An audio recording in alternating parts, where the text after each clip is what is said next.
cinema matinee. I ain't got $7.50 to pay. Everybody now. Monsters versus Aliens, this is like a court case, right? It's like a custody battle. I'm a big fan of all those 50s creature features, sci-fi features, and I love that kind of stuff. In this world that they've created in this film, it actually turns out that monsters did exist, and they were from the 50s. Now, the reason why we don't remember them today is because the government has catched them. He catched them real good. Shit, my language is alien. No, the government has caught them and put them in sort of an X-Files facility, so nobody knows about them. And we've been taught that, oh yeah, they were just part of mythology and monster movies.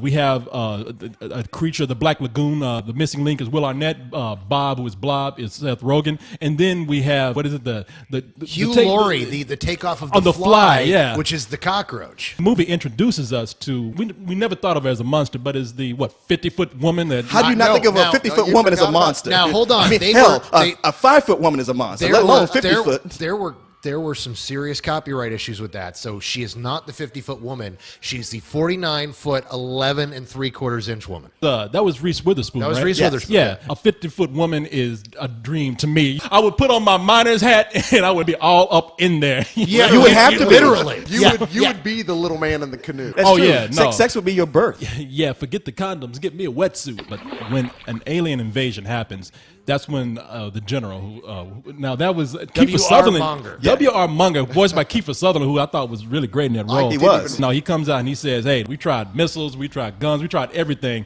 It's time for monsters. And so they say, monsters, you can defeat these aliens.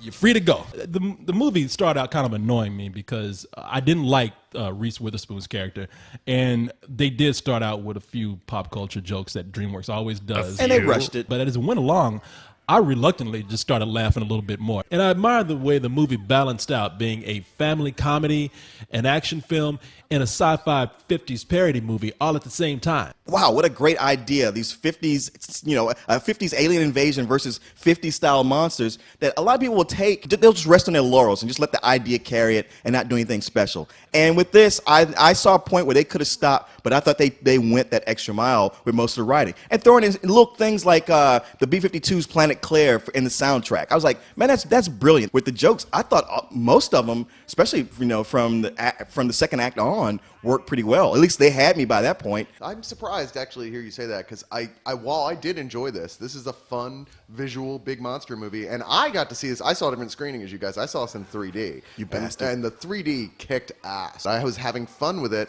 but I really very rarely laughed. Most of the jokes here really fell flat for me and were just too obvious. Like having Stephen Colbert as the president was like... I'm not going to go down in history as the president who was in office when the world came to an end, so somebody think of something and think of it fast. That is a good cup of joe. I only laughed one time during this movie. There was one joke that really made me laugh, and everything else, I smiled every now and again. It's not a bad movie. There wasn't any point where I'm like, God, this is awful. I was mildly entertained, but I was kind of bored. It never really sucked me in, and I never fell in love with it like I should, because this is so up my alley. Hello, these are some badass action sequences. That whole thing with the chase through San Francisco and the Golden Gate Bridge. I never said I was bored. I never said that. That was amazing. And the voice actors. It's a fun story to watch. The voice actors are decent. Rainn Wilson as the evil alien. Who, by the way, Galaxar, now I don't know if anybody else saw this, but Galaxar looked just like Barack Obama to me. If you look at his mouth, and he skipped the head in the blue color. Really? What the hell are you talking about? Let's go back to that racist thing. Yeah, no shit, man. You're like a self-hating Jew. It's a shame you won't be around to see what the power of Quantonium can do in the tentacles of someone who knows how to use it. I know how to use it. Just... Don't bother. That force field is impenetrable. What the flagnon? It's a full price movie for me, and I thought it was going to be a matinee, but it really ratcheted up to full price about halfway. Wow. I give it an unenthusiastic matinee. I was watching it. I was just kind of sitting there going, yeah, this is cute, but I'm not into it. Not a single point dragged me in. I thought the action scenes were actually kind of weak. I really wasn't all that impressed by a lot of the stuff. I didn't think it was particularly cool. Personally here. Yeah, no, I'm not saying it is a firm matinee. I mean, I agree with some of his points, except for that it's not boring. When a movie starts out, very slow, and then it continues to build, and by the end of it, I'm laughing and I'm excited by what I see. That is a full-price movie to me.